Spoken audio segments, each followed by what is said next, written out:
In the dim glow of a late September evening in Austin, Texas, Nathan Carter, 39, stood frozen in the kitchen of their cozy South Congress bungalow, the smell of freshly baked cornbread still lingering from dinner, as his wife, Amelia Carter, 36, leaned against the counter, her posture casual but her words a grenade. She wore a silk blouse, her auburn hair swept over one shoulder, and her hazel eyes glinted with a rehearsed confidence as she spoke. "I'm giving you two options, Nathan." Her voice was steady, almost clinical, as if she were presenting a business proposal, not dismantling their 12-year marriage. "You can either accept that I need to explore a connection with someone else, or you can step aside while I do it. I'm trying to be honest here." Nathan's grip on the edge of the counter tightened, his knuckles whitening as he waited for her to laugh, to say it was a cruel joke, but her expression didn't waver. Her arms crossed like a shield, her chin tilted up as if daring him to challenge her. He let out a hollow chuckle, not because it was funny, but because the woman he'd built a life with, the one who'd danced with him at the Austin City Limits Festival, who'd cried in his arms when their dog passed, felt like a stranger. Now her words slicing through the humid air like a blade, the cornbread on the table, a mocking reminder of the normalcy they'd shared just hours ago.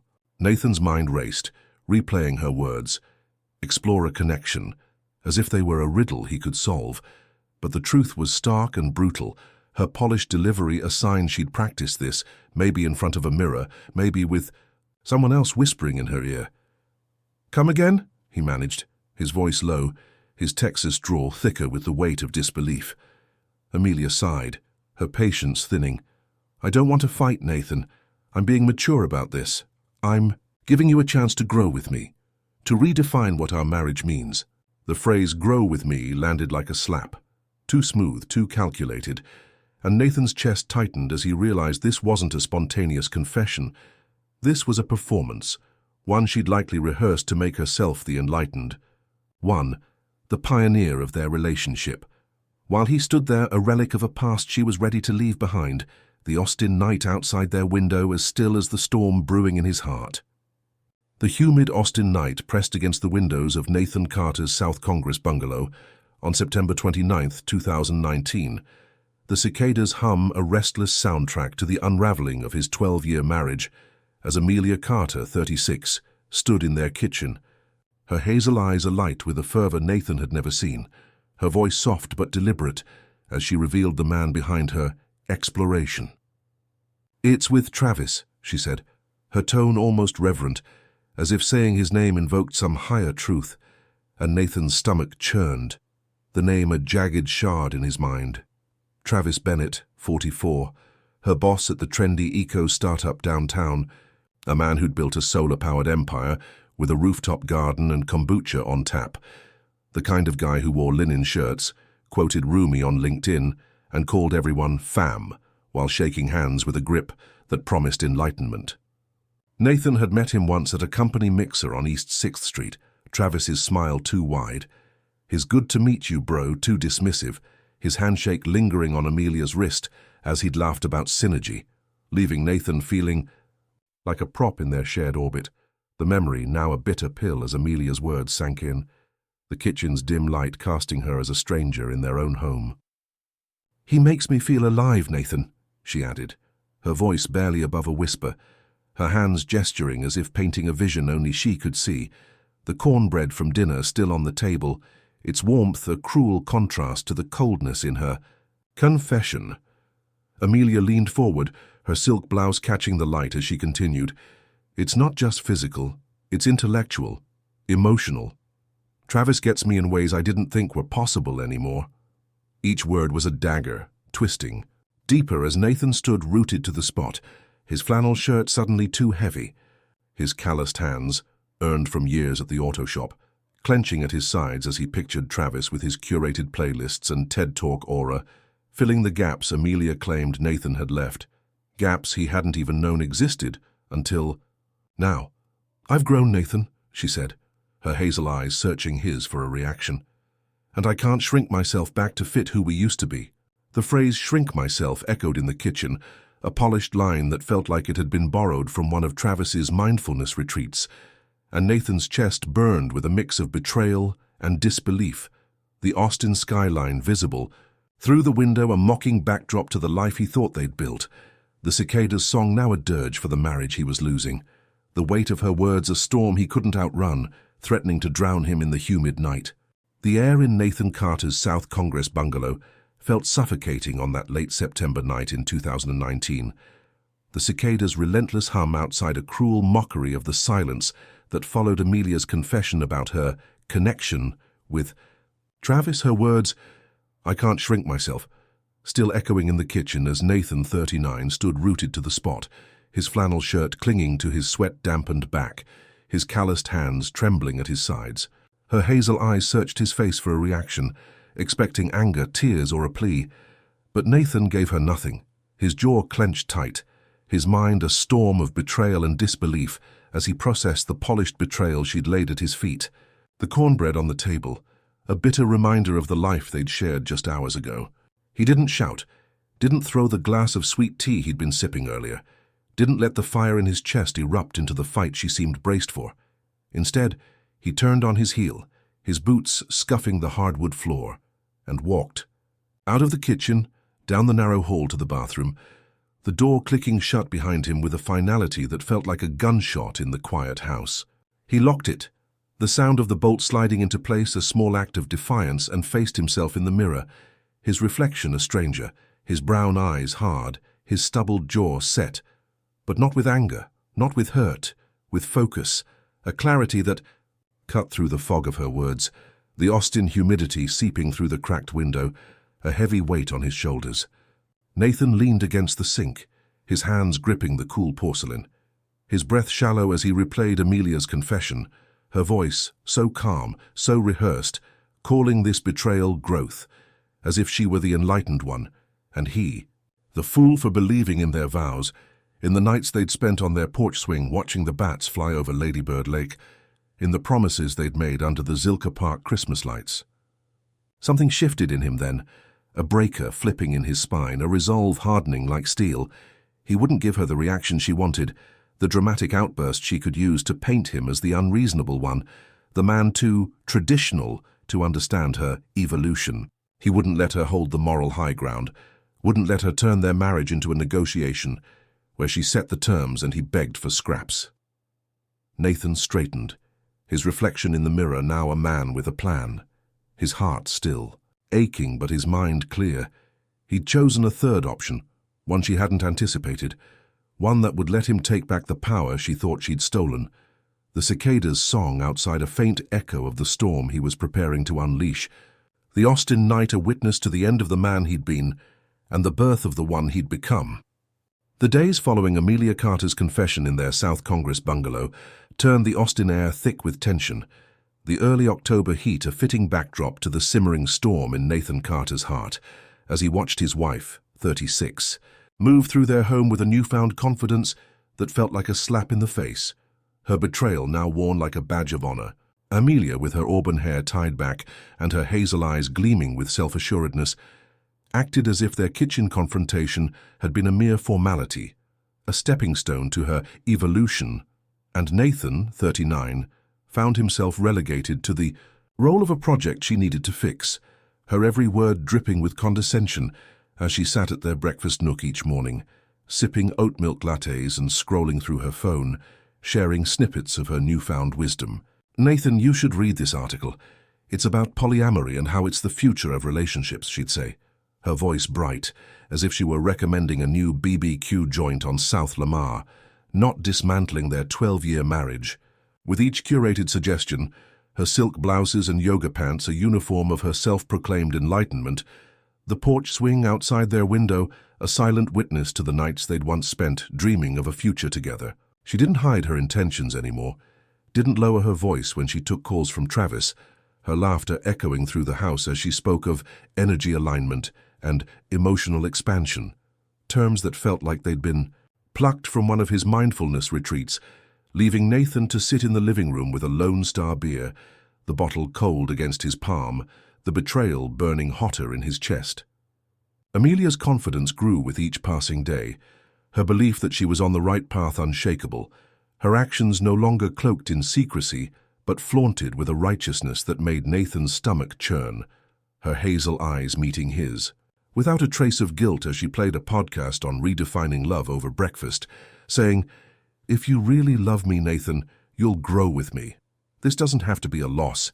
It can be a gain for both of us." The words were a knife, twisting deeper with each repetition, her tone that of a teacher lecturing a slow student. And Nathan nodded, forcing a tight smile, saying, "I'll think about it." His voice steady, but his mind racing, knowing she saw his silence as weakness, as proof he was too traditional to understand her freedom.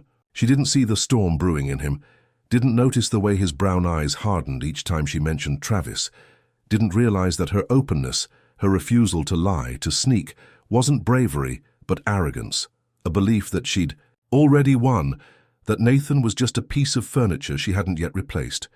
The Austin sun rising over the skyline, a cruel reminder of the life he was losing. The heat outside no match for the fire of resolve growing in his heart. Ready to burn her illusion to the ground. By early October 2019, the South Congress bungalow in Austin, Texas, had become a battlefield of unspoken resentment for Nathan Carter, 39, the early fall heat amplifying the tension as he watched Amelia Carter, 36, glide through their home with a self-righteous glow, her confidence in her evolution with Travis a constant knife in his gut. Her oat milk lattes and podcast recommendations a mockery of the life they'd built over 12 years. Nathan played the part of the conflicted husband, nodding at her lectures on redefining love, saying, "I'll think about it." His voice steady, but his brown eyes burning with a resolve she couldn't see, his calloused hands worn. From years at the auto shop, clenching the Lone Star beer bottle each night as he sat on the porch swing, the bats over Lady Bird Lake a distant memory of happier times. But beneath his calm facade, Nathan was building a plan, a third option Amelia hadn't anticipated, and on a quiet Tuesday evening, while she was in the shower, humming a tune from one of Travis's curated playlists, he sat at the kitchen table, with her phone, its screen glowing in the dim light, and installed a surveillance app, a discreet tool that mirrored her calendar, texts, and cloud notes, nothing illegal, just a ghost in the background to uncover the truth she thought she'd already sold him. His heart pounded as the app synced, the cicadas hum outside a restless soundtrack to his rebellion, the cornbread crumbs on the counter a bitter reminder of the normalcy she'd shattered, the Austin skyline through the window a silent witness to the man he was becoming, one who wouldn't be played for a fool any longer. The app revealed a world Nathan had only suspected, a digital trail of Amelia's betrayal that made his chest tighten with a pain sharper than jealousy. Her calendar marked with Travis time at a boutique hotel on Rainy Street, her texts to him saved under my light, his replies calling her soul partner, and a note in her cloud storage titled New Chapter, detailing a weekend retreat at a cabin in Wimberley, a personal reset she'd told Nathan was for a work project. The words temporary stay until things shift, a gut punch that confirmed she wasn't just exploring. She was planning to leave, to test a new life with Travis while keeping Nathan as a safety net, a fallback if her expansion failed.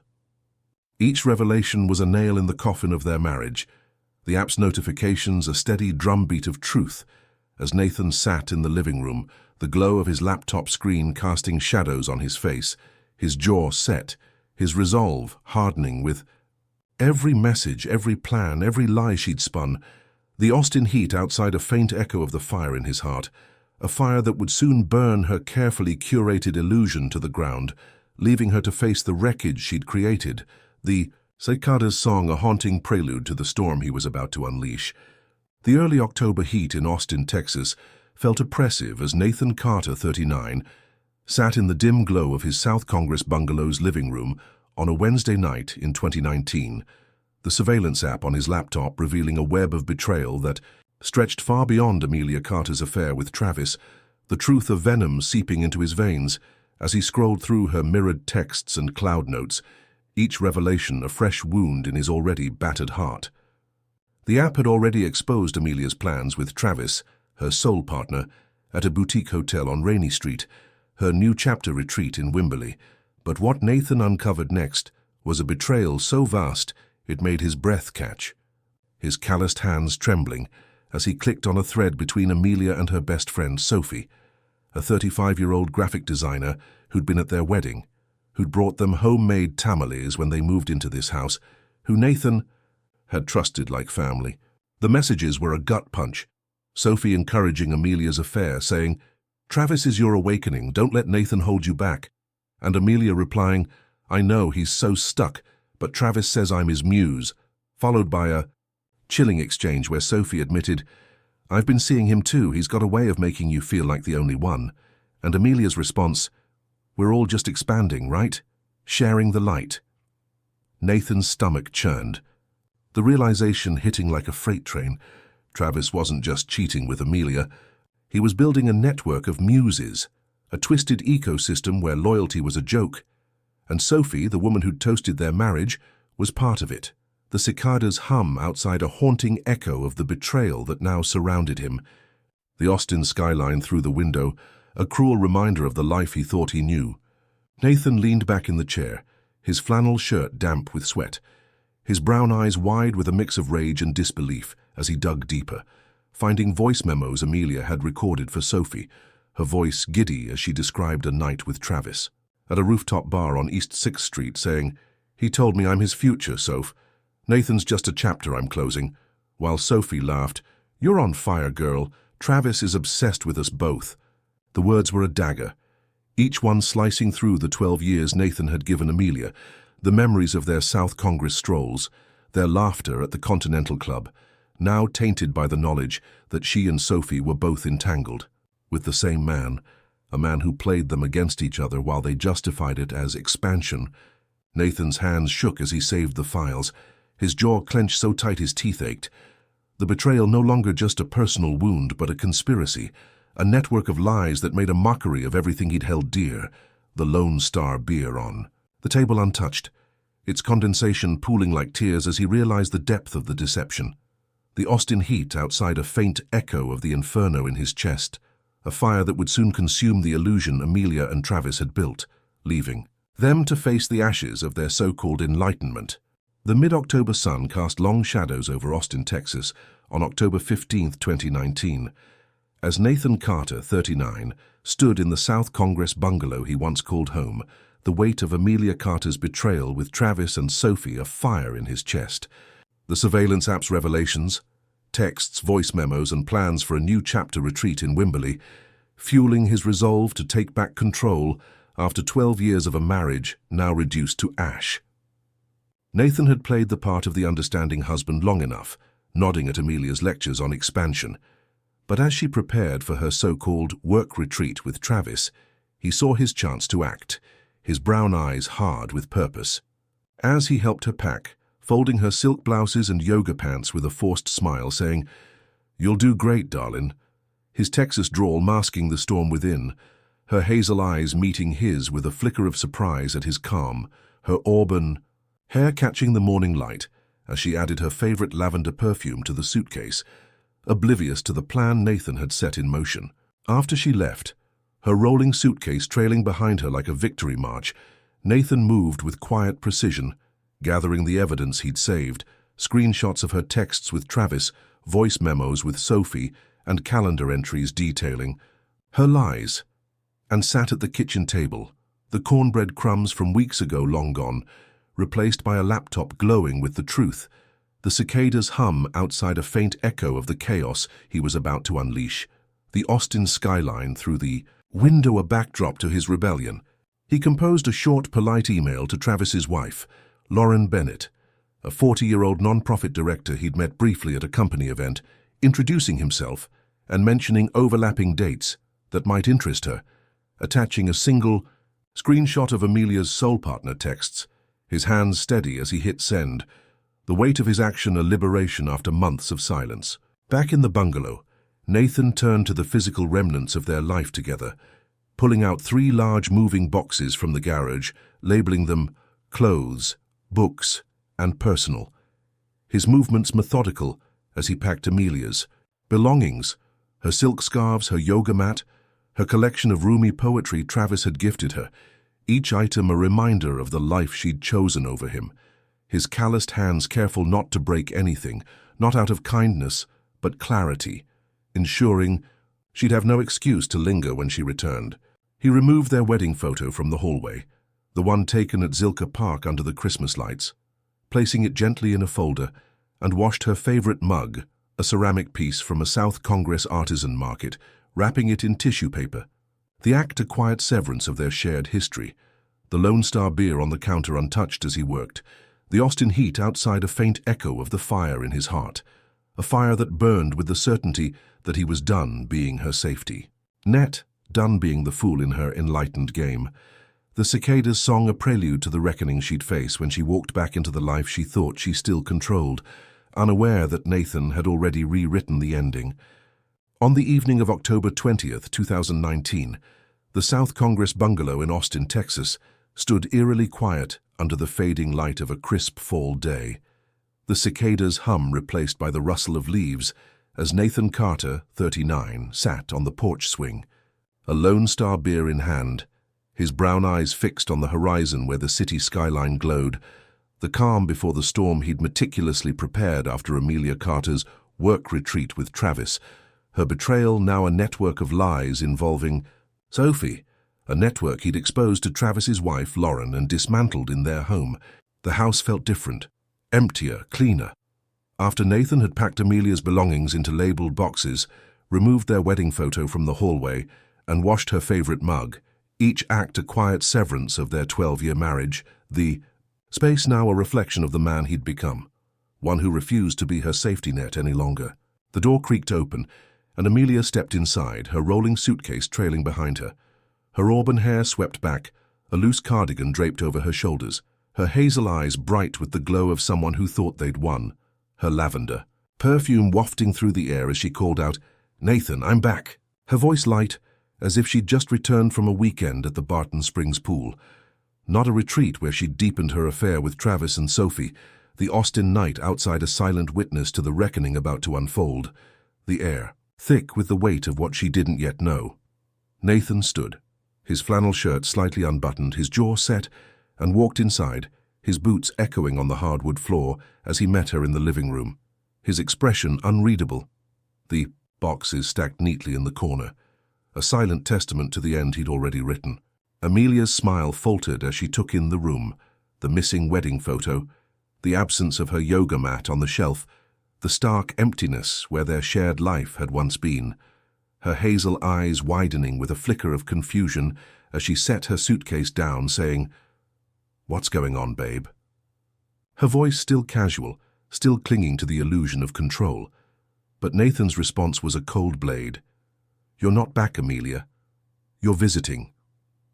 The words hit her like a slap, her face paling as she followed his gaze to the boxes, labeled clothes, books, and personal, her hands trembling as she stepped closer, her voice rising. "What is this, Nathan? I thought we were working through this. I thought you understood." Nathan crossed his arms, his brown eyes hard, his Texas drawl steady as he replied, "I understood plenty. You wanted to expand with Travis and Sophie, and you thought, I'd just sit here waiting for you to decide if I was worth keeping. I packed your things so you can take your new chapter somewhere else." Amelia's breath hitched, her hazel eyes filling with tears as she stammered, "Please, let's talk. I can explain." But Nathan shook his head, his voice low. "There's nothing left to say. You made your choice, now take your boxes and go." The Austin skyline glowing through the window, a cruel reminder of the life she'd thrown away, the fall breeze carrying the weight of her realization, the end of her illusion as stark as the empty space around her. The late October chill settled over Austin, Texas, on October 25th, 2019. As Nathan Carter drove through the quiet streets of the Hyde Park neighborhood, the oak trees lining the roads casting long shadows in the fading light, his pickup truck rumbling softly as he headed to Amelia Carter's parents' house, a 1950s craftsman with a manicured lawn and a porch adorned with pumpkins for Halloween, an invitation from her sister, Emily, pulling him into the lion's den just days after. He'd told Amelia to take her boxes and leave their South Congress bungalow.